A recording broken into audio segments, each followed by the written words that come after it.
Hi guys, welcome to a late and quick fitment, and I won't keep you guys too long. I know for a while I was going on a little long-winded because I was trying to focus on the healing portion of health and fitness because for a while it was, it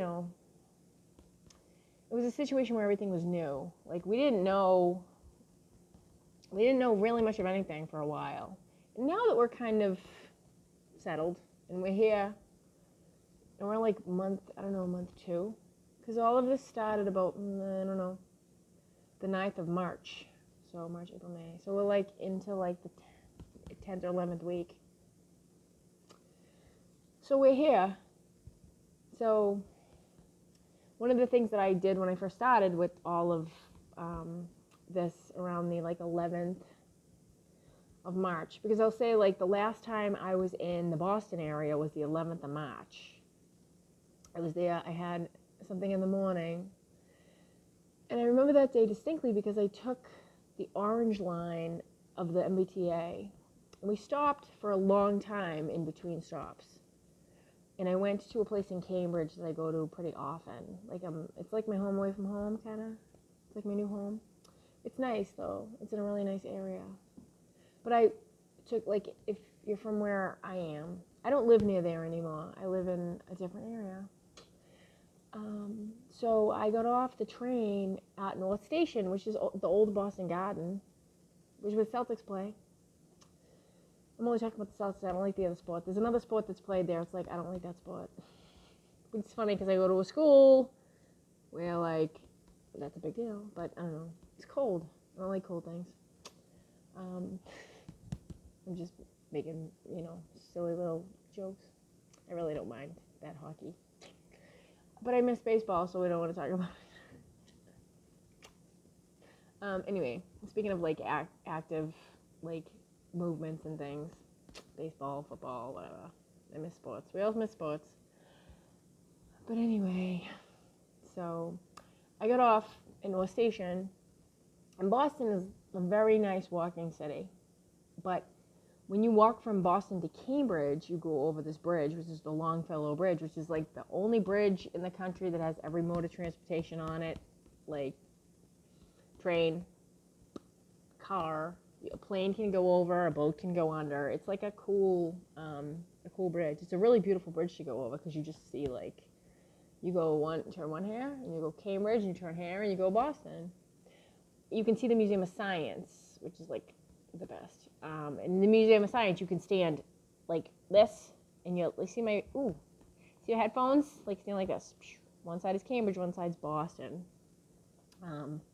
So, but I'm like in a cool place. I walk a lot now, so it's nice. I do a lot of walking. Like I was saying that I'm very like aware of my surroundings when I walk, but I do have music on, and I don't pay mind to things. I know what's going on. I keep like aware of my surroundings, and headphones are good because you can hear, but you don't, like, the noise gets drowned out by the music. Because is all the time I talk about using music.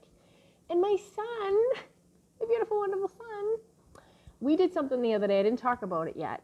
There's like a whole bunch of stuff that he and I have we're discovering. I'm rediscovering things.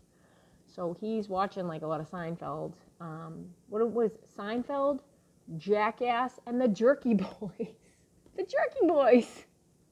So like Seinfeld, he's getting into Seinfeld. Most of the episodes are like pretty easy going to watch. He used to like watching like he likes Conan O'Brien, he likes Stephen Colbert, he likes Trevor Noah. He's always liked Trevor Noah a lot. He likes Hassan Minaj. I really regret not getting the Hassan Minaj knapsack when he worked at Comedy Central. They had a backpack of Hassan Minaj's face, and it was called the knapsack. And I'm like, this is the best thing ever, and I didn't buy it. So, I like those too because, really, it's too hard to get the news sometimes, and it's like, I don't want to watch, I don't want to look at those news sources because they're a little bit like gore porn. It's gross. But you gotta know what's going on, mostly. We have really good news stations around here. I was a little sad recently when Randy Price retired, he's a long-standing reporter. I work with the World Unity, and Sarah Ting is the woman who Overseas World Unity, and she used to work with Urban Update, which was on Channel 7. We have really good news stations here. I love WCVB, the Channel 5. So, anyway, I'm just like on tangents. So what did I say? Jackass. So you have to ease him gently into Jackass because my son's a tween and he shouldn't, But he's not one. He doesn't get the ideas. Like back in the day, people said, "Oh, don't watch Jackass because you get ideas." Nobody got ideas from Jackass that were like intelligent people didn't watch Jackass and think to themselves, "I'm going in a shopping cart and I want to roll down a hill." They knew these skateboarding hilarious guys. And I mean, I'm telling you, like I am pretty much like into dry humor. I do not like embarrassing movies. I don't like that stuff. And Jackass, I could watch like back to back to back to back to back. First time I ever watched Jackass, they were in an office and somebody was throwing like DVD players at them and VCRs, and I'm like, this is the funniest thing I ever saw in my life. So anyway, yeah. So I was like, it's the funniest thing I ever saw in my life. So, and Jerky Boys, like my son doesn't understand what a prank call is. He doesn't understand what a prank call is. Like who in this day and age has like a prank call? That's like the weirdest thing ever. I gotta go. My battery's low. Oh shoot. Oh no, it's my Bluetooth battery is low. Sorry. All right. Okay, my Bluetooth keeps flashing at me. So let's see. Sorry. I don't know what's going on. My Bluetooth battery is low on my headphones. Hold please. Yeah. So I'll shut those off. Sorry. Difficulties. Please stand by. Yeah. So it was funny because one of the things that happened at one point, we went to the train station in a city called Reading, and they had a payphone. And he's like, "What's this?" I was like, "It's a payphone." And I told him a story about like how I used to collect calls from the bus stop. And when they asked my name, I would be like, 3 o'clock bus. Yeah, because you make do. So, like, you watch the Jerky Boys. Like, we used to have the Jerky Boys because people used to like, Crank Yankers was the other one. Yeah. So, like, prank calls. Like, who has, like, remember the days when people used to prank call each other? That's funny.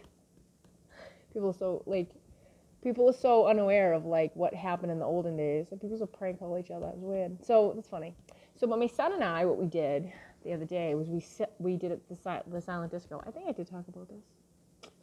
And we synced up the music. And so he's been asking me like what to listen to, and I'm like, for some reason, the last couple of days it's all Metallica. And it's old Metallica, like the new Metallica. Like they mellowed out. I love Metallica and I always have. Because, like, Metallica is, it's hard, awesome, and it's always good.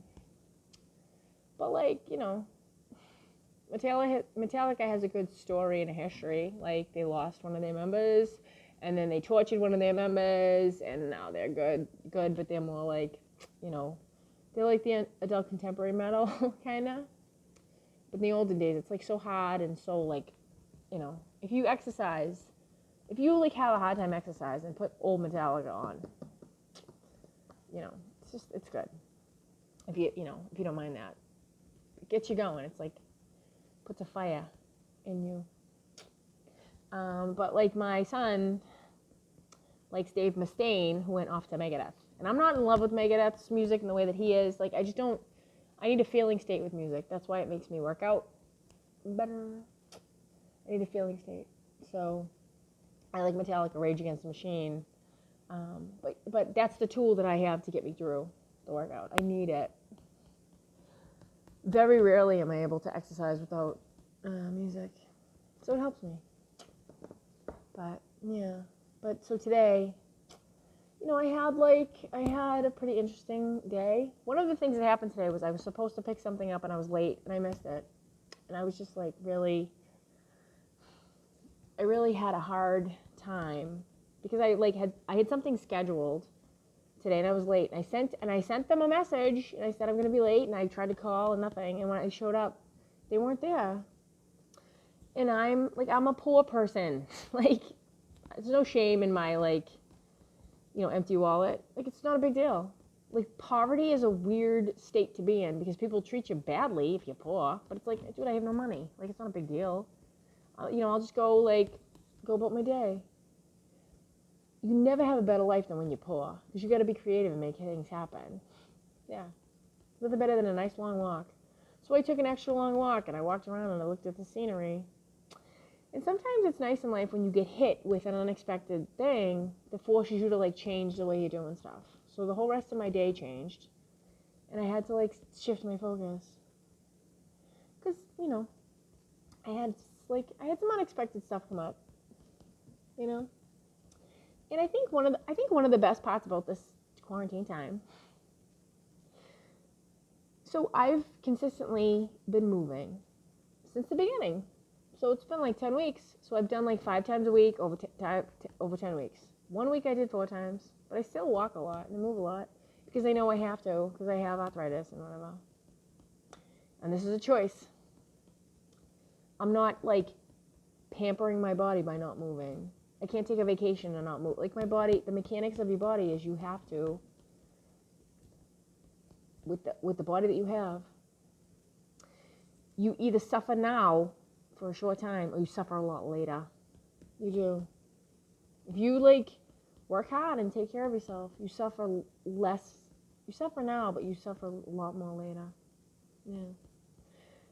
And the best, for me working out, the best thing about working out is like, it's all me alone. It's only me. And I'm able to like focus. And I have nobody else in the world that I have to like meet a standard. Because the standard is my standard. I have to like make sure I do, like, I have to make sure I do what I need to do. Like, I set an expectation for myself. Because I've said a million times, exercise is not about the outside. Once you stop focusing on the outside, that's when it changes. And I'm not talking about, like, you can't just say, well, I'm not going to think about my body outside. You have, like, your body, the way that the body looks is, it's fine. There's a lot of, if someone focuses on the body and it's all about the body, like, that's shallow, superficial. Because you have to, like, there's got to be some depth. No good, meaningful relationships came out of, like, a surface thing, And, really, some of us, like, when people are inauthentic or, like,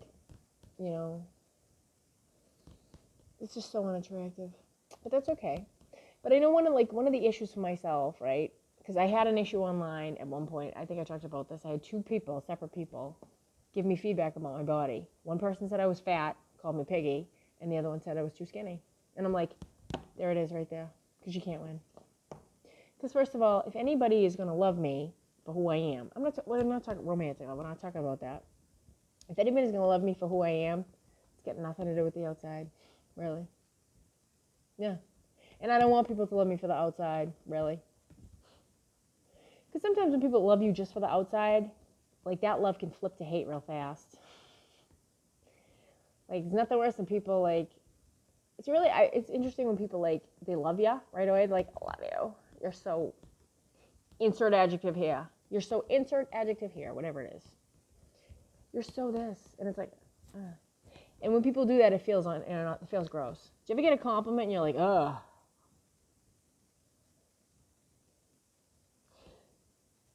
Some woman made a comment one time because the person talked about her face, and she's like, thank you for, like, noticing the way my DNA came together for my, like, Fibonacci sequence or something silly, Because depending on what you believe in, like, you got to be in the moment, but everything fades and goes away. Nothing is permanent. Attachment is the biggest form of suffering. Attachment. Don't be attached to anything. You don't, even, like, someone that you love. If you look at someone that you love or care for, you gotta, like, be like, well, you're not mine. You could be gone at any time. You'll have a much happier life if you just, like, look at the things around you as things that are, like, there, but not yours. Because they're not. Nothing's yours. Anything can change at any time. So, and also, the thing about exercise, you can take that energy. Like, right now, we're really having a hard time because the world is, like, stopped and things are hard, and they're gonna get a lot harder. So, like, here, right now, I'm going to say this right now, things are going to get a lot harder.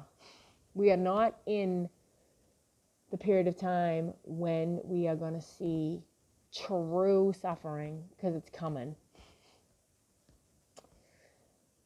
Depressions don't happen overnight. Soup lines and abject poverty do not happen overnight. They happen slowly. But once they hit, it's hard. A lot of people are going to end up like, in a situation that's really difficult. It's hard. It's really hard. And as a person who's dealt with difficult situations, I feel like I had my own life training.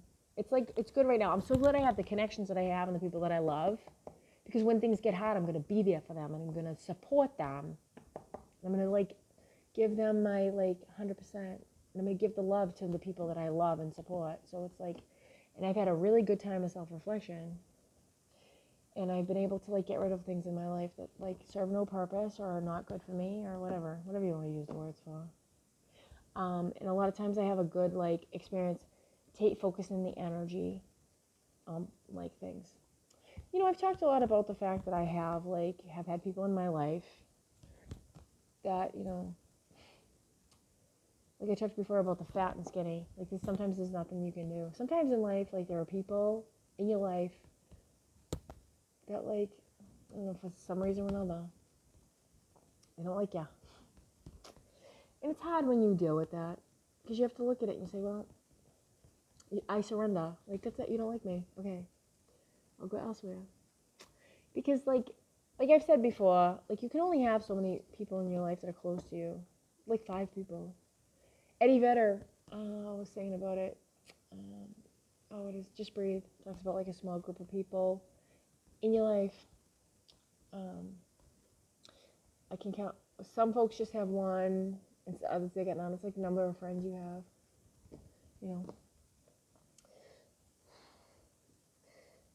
Life is short. It is not worth suffering unnecessarily. And I was talking to somebody earlier today. We were talking about sex. And I had said, like one of the things about like sex, it's hard now because not many people can engage in it. One of the things about sex, one of the biggest things about sex is that like sex with another person allows you to experience oxytocin. It's like the same thing we experience when we have babies. Like it's, I gotta, like my phone's, okay.